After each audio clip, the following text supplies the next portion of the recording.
শ্রীমঙ্গল বাংলাদেশের সিলেট বিভাগের মৌলভীবাজার জেলার একটি উপজেলা।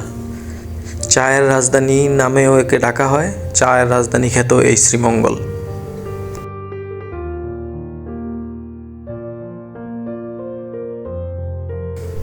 পাহাড়ের ঢালে চা বাগানের অপূর্ব দৃশ্য ছাড়াও শ্রীমঙ্গলের আশেপাশে রয়েছে বেশ কিছু আকর্ষণীয় জায়গা।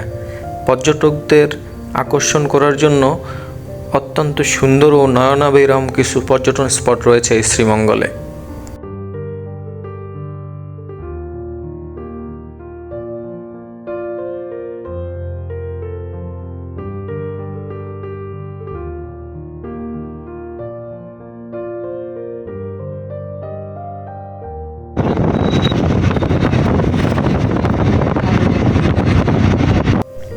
আমরা আজকে ভোরেই শ্রীমঙ্গলে এসে নেমেছিলাম। তারপর আমরা সকালের নাস্তা সেরে আমরা একটি সিএনজি নিলাম সারাদিনের জন্য রিজার্ভ। আমরা ঘোরাঘুরি করব বিভিন্ন আনাচে কানাচে শ্রীমঙ্গলের। তো সিএনজি ভাড়া আমাদের কাছ থেকে নিয়েছিল 1500 টাকা মাত্র। তো আপনারা শ্রীমঙ্গলে যারা 2-3 জনের বা 4 জনের টিম আসবেন, আপনাদের জন্য সিএনজির ব্যবস্থা রয়েছে। এগুলো আপনারা 1200 থেকে 1500 টাকার ভিতরে পেয়ে যাবেন। শুক্রবার আসলে হয়তো একটু বেশি থাকে। আর এছাড়া যারা বড় টিম আসবেন তাদের জন্য রয়েছে জিপ গাড়ি, 12-13 জনের জিপ গাড়ি। ওগুলোর ভাড়া সাধারণত 4 থেকে 5000 টাকা হয়ে থাকে। তো এভাবেই আপনারা শ্রীমঙ্গলে ঘুরবেন। শ্রীমঙ্গল এমন একটি ভৌগোলিক অবস্থানে যা ঢাকা থেকে আপনি একদিনে গিয়ে ঘুরে চলে আসতে পারবেন। এজন্যই শ্রীমঙ্গল ভ্রমণপ্রেমীদের কাছে আকর্ষণীয় একটি ভ্রমণ প্লেস। এ তো বললাম একদিনের প্ল্যান। তো আপনারা চাইলে শ্রীমঙ্গল 2-3 দিন অনায়াসে ঘুরতে পারেন। শ্রীমঙ্গলে এত সুন্দর সুন্দর ভ্রমণ প্লেস রয়েছে যেখানে আপনি 2-3 দিন থাকলেও বোর হবেন না, আপনার মনই ভরবে না। এত সুন্দর সুন্দর প্লেস রয়েছে আকর্ষণীয় থাকার জন্য কটেজ এবং হোটেলের ব্যবস্থা। আমরা সকালে শ্রীমঙ্গল স্টেশন থেকে সিএনজি নিয়ে সোজা গিয়েছিলাম একটি আকর্ষণীয় ঐতিহাসিক প্লেসে, লাউয়াছড়া জাতীয় উদ্যানে। আমার চ্যানেলে রয়েছে সেই ভিডিও। তো লাউয়াছড়া যাওয়ার পথেই আমরা একটি রাবার বাগানও পরিদর্শন করেছিলাম। তো যারা আমার গত পর্ব দেখেন নাই তাদেরকে দেখার আমন্ত্রণ রইল। তো এই পর্বের শুরুতেই আমরা এখন যাচ্ছি নয়নাভিরাম প্রাকৃতিক সৌন্দর্য শমশেরনগর গল্ফ মাঠে, যেটা বাংলাদেশের কাশ্মীর খ্যাত, কাশ্মীরের গুলমার্গের মতো দেখতে সেই শমশেরনগর গল্ফ মাঠ। এখান দিয়ে গল্ফ মাঠে যাওয়া হয়, অনেক সুন্দর গল্ফ মাঠ।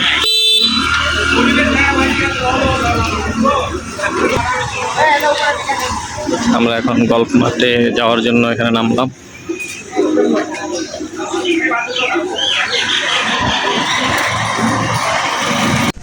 গল্ফ মাঠে যাওয়ার আগেই আমরা দেখতে পাচ্ছি মাটির ঘরগুলো দেখুন কত সুন্দর।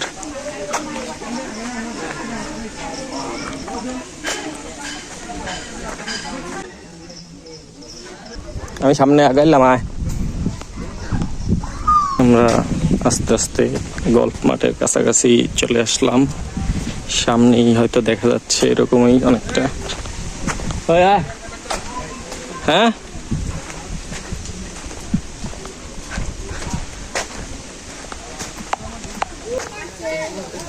কে তুই গাছ উঠতে পেরেছিস কেন?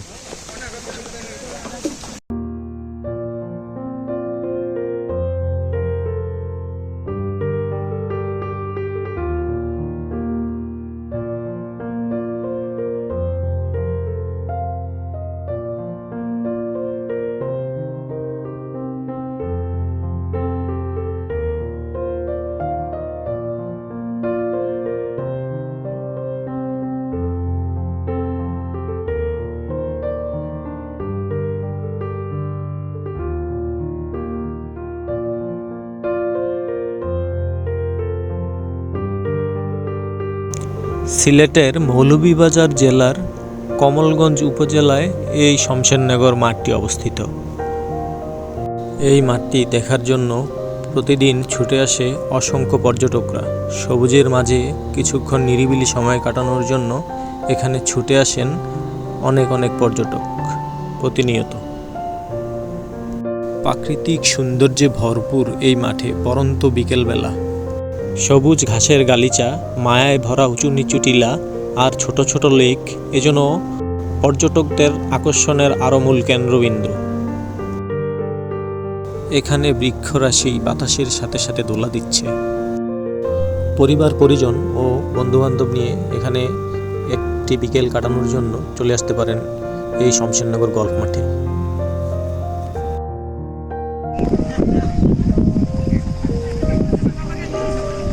এটা হচ্ছে গল্ফ মাঠ।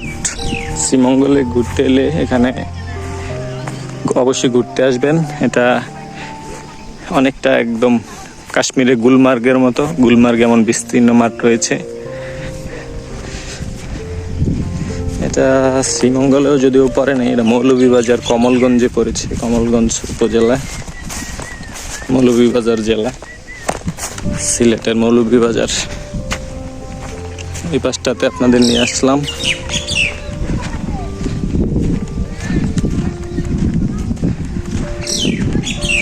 বিশাল বিস্তীর্ণ চা বাগান, সবুজে ঘেরা।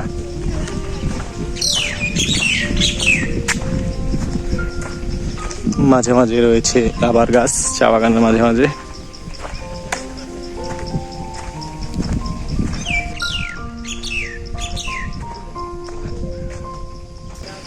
দেখুন প্রকৃতি কত সুন্দর করে সাজিয়েছে এই পৃথিবী।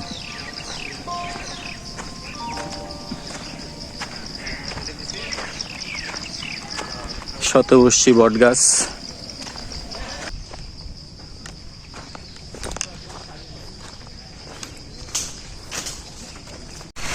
আরে বাহ, একটু আগে এখানে বৃষ্টি চাইলাম, যে এই পরিবেশে যদি বৃষ্টি হতো তাহলে কত ভালো হতো। সত্যি বৃষ্টি নেমে গেছে। বৃষ্টি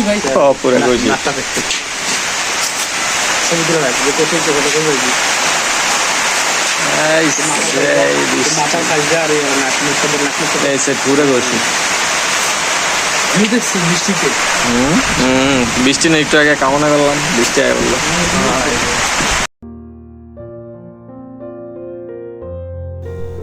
তো আমরা এখানে অনেকক্ষণ সময় কাটিয়ে প্রাকৃতিক সৌন্দর্য উপভোগ করে আমরা এখন চলে যাচ্ছি অন্য একটি ডেস্টিনেশনে।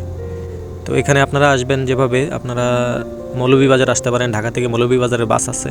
এছাড়া আপনারা ট্রেনে শ্রীমঙ্গল আসতে পারেন, শ্রীমঙ্গল থেকে সিএনজি নিয়ে এখানে সোজা চলে আসতে পারবেন।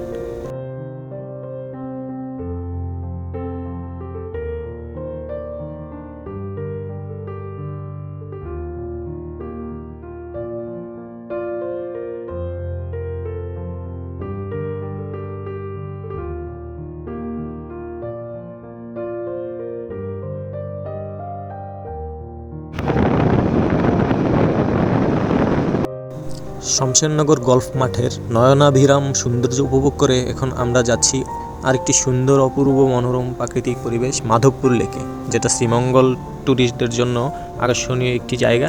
তো আমরা সেখানে এখন যাচ্ছি।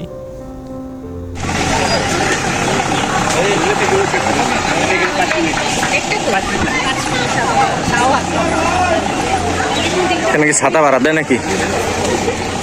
BMW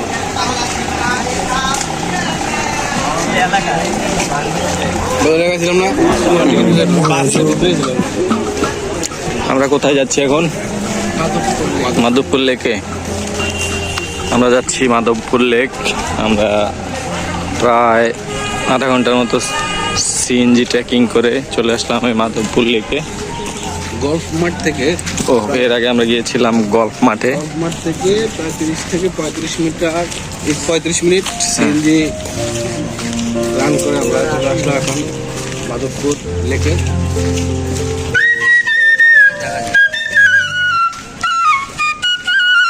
বানানি খাবি?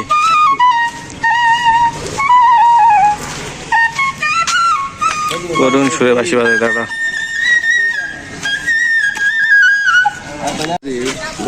বর্তমানে কই, ঠিক আছে, 100 মেয়ে থাকলেও এই যে চাপ 99 সংগ্রহ করা হচ্ছে।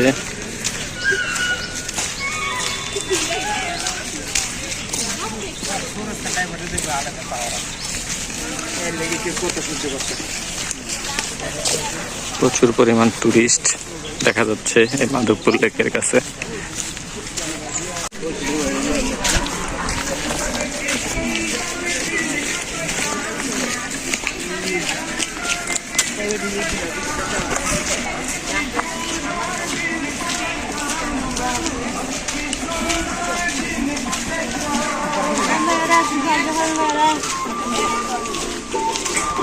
আমরা চলে আসলাম মাধবপুর লেকে। লেক দর্শনার্থীদের দৃষ্টি আকর্ষণ।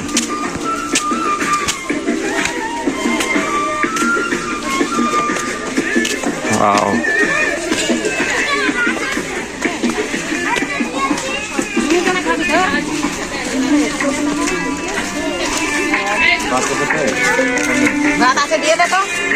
কি খাইতেছে রে? চা পাতার ভর্তা।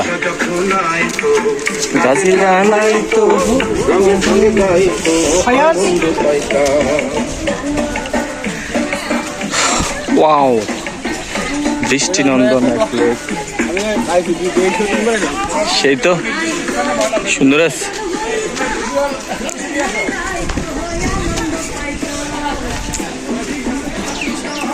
এই সেই বিখ্যাত ঐতিহাসিক মাধবপুর লেক দেখতে পাচ্ছেন। বিশাল একটি কৃত্রিম লেক, সরি প্রাকৃতিক লেক।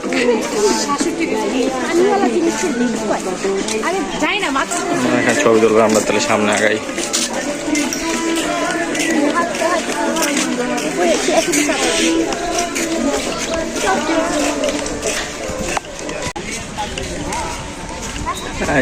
এখানে তো লেখা আছে সুন্দর, আই লাভ। ওই যে বানাইছে I love Madhabpur lake. I love এনে কিছু না, এনে হলো চা বাগানটা। ওটা এটা তো অনেক কিছু। চা বাগান কি লেখছে? কমলগঞ্জ। কোন দিক?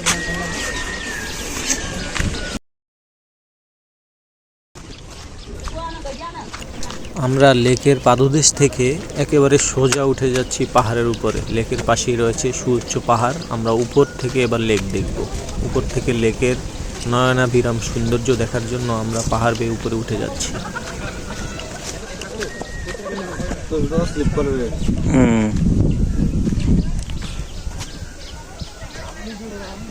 দেখুন কি সুন্দর চা বাগান।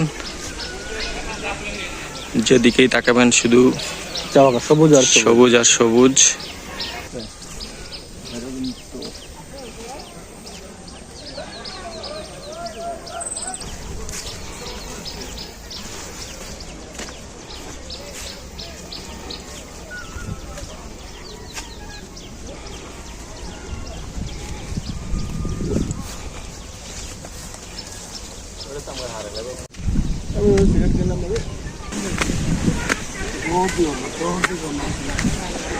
দেখুন একদম নিচ থেকে উপরে উঠে যাচ্ছি।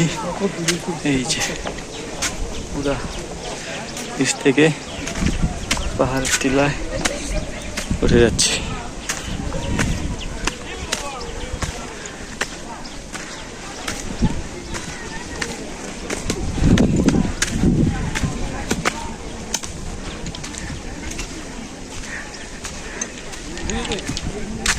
আরে খাইছে রোদ পুরা চেটে আছে।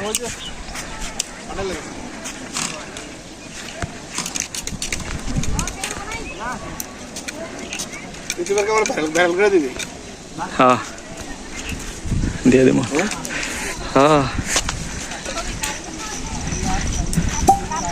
তাড়াতাড়ি ছায়া যাইতেও। বৃষ্টি হইতেছে পরে খামোটে একটা ভিউটা। বৃষ্টি হইতেছে।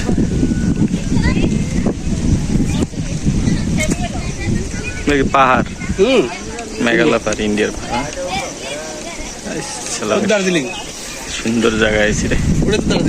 না দার্জিলিং না, মেঘালয় একটা প্রদেশ।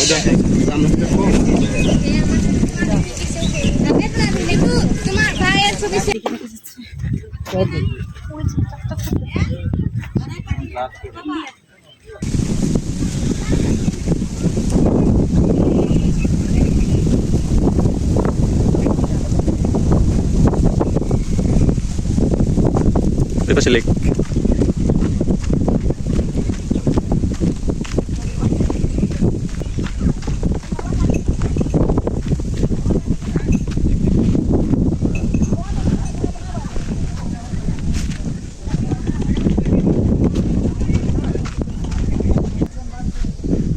হ্যাঁ সামনে আরো ভিউ আছে সুন্দর।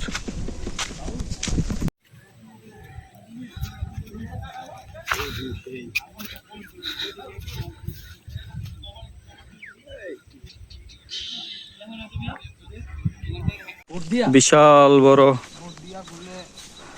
মাধবপুর লেক। আমরা ছিলাম তখন ওই উপরে চূড়ায় ছিলাম, এখন চূড়া থেকে নিচে নেমে আসলাম। লেকের পাড় দিয়ে হাঁটছি, নীল পদ্ম বা নীল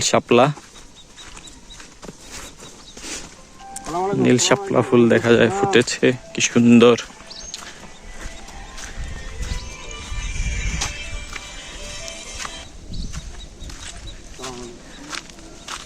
বিশাল এলাকা জুড়ে এই লেক, নাম তার মাধবপুর লেক। নেমে যাই পানিতে লাফ দিয়ে গোসলের জন্য। সব জায়গা দিয়ে তো শাপলা, গোসল করবো কোন দিক দিয়ে? এখনো লেকে আছি তো, কি জানি আমরা তোকে ফোন দিই নাই। কি কয়? ও সিএনজি লোকে জানি ফোন দিছে, আমার ফোন দিল কে? আমি না, আমরা তো ফোনটা দিই নাই।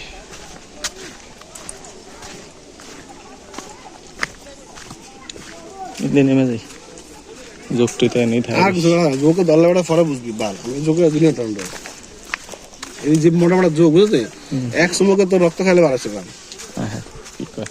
একটা যোগ কি বলে, আমি দেখি তো গরু ধর না বসে একটা ওই লালটা কি বলছে লম্বা লম্বা করে।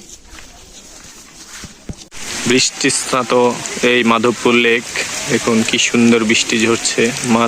লেকের সৌন্দর্য কয়েক গুণ বৃদ্ধি পেয়েছে বৃষ্টির কারণে। আমরা একটি গাছের নিচে আশ্রয় নিয়েছি। আরে আমার ব্যাগে তো ছাতা ছিল রে।